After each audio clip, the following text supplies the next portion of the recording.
ప్రి గారు రాను రాను నాకు నచ్చేశారు అని అంటే ఈ సమాజం నన్ను యాక్సెప్ట్ చేస్తుందా బ్రో? ఎందుకో ఫస్ట్లో ఓకే ఆమె నోరు పెద్దది, ఆమె అన్నిటికీ నోరేసుకొని పడిపోతూ ఉంటుంది అన్న ఫీలింగ్ వచ్చేది.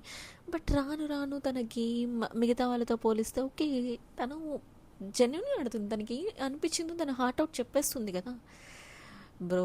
బయట ఎలా అయినా ఉండని, గేమ్లో అయితే టు బీ ఫ్రాంక్ నాకు నచ్చేసింది. తను నా పాటికి తను ఉంది, తను ఇష్టం వచ్చినట్టు తను గేమ్స్ ఆడుకుంది. ఎవరైనా ఆమె జోలికి వస్తే ఇచ్చి పడేసింది. అలాగే ఉండాలి. అండ్ బస్ చూడండి బ్రో, ఒక్కసారి బస్ ఇంటర్వ్యూ చూడండి. వా, ఏమైనా ఆన్సర్లు ఇచ్చిందా అసలు. తను చాలా పాజిటివ్గానే బయటకు వచ్చేసింది. అండ్ తనకి ఎక్కడ గిల్ట్ ఫీలింగ్ లేదు, అయ్యో ఇన్ని వీక్స్లో నేను బయటకు వచ్చేసాను అన్న గిల్ట్ ఫీలింగ్ ఎక్కడ తను లేదు. తను ప్రూవ్ చేసుకుంది అండ్ తనేంటో చూపించుకొని తను బయటకు వచ్చింది.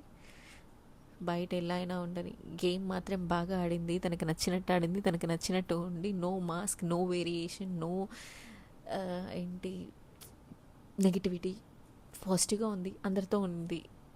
అందరితో తన చేత కొంచెం ఎక్కువ ఉంది, తన చేత నిజంగానే ఎమోషనల్ బాండింగ్ పెట్టుకోంది. Okay fine. కానీ ఇక్కడ మీరు విన్నర్ ఎవరు అనుకుంటున్నారో కమెంట్ సెక్షన్లో మెన్షన్ చేయండి.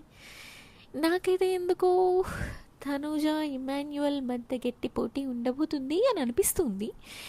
మీకేమనిపిస్తుందో కూడా కమెంట్ సెక్షన్లో మెన్షన్ చేసేయండి. అప్పటి వరకు మన ఛానల్ ఎవరైతే సబ్స్క్రైబ్ చేసుకోలేదో ప్లీజ్ సబ్స్క్రైబ్ చేసేసుకోండి.